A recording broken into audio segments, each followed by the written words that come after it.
నేను నేను మాదక ద్రవ్యాలపై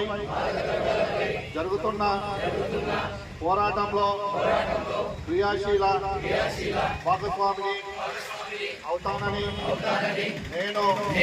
డ్రగ్స్ రహిత జీవన శైలిని అనుసరిస్తూ నాతో పాటు ఏ ఒక్కరూ డ్రగ్స్ బారిన పడకుండా ఉండడానికి కృషి చేస్తానని డ్రగ్స్ అమ్మకం కొనుగోలు మరియు అక్రమ రవాణా చేసే వ్యక్తుల సమాచారాన్ని సంబంధిత అధికారులకు తెలియజేస్తానని నేను డ్రగ్స్ రహిత సమాజమే లక్ష్యంగా సాగుతున్న తెలంగాణ ప్రభుత్వ సంకల్పంతో భాగస్వామిని అవుతానని ప్రతిజ్ఞ చేస్తున్నాను.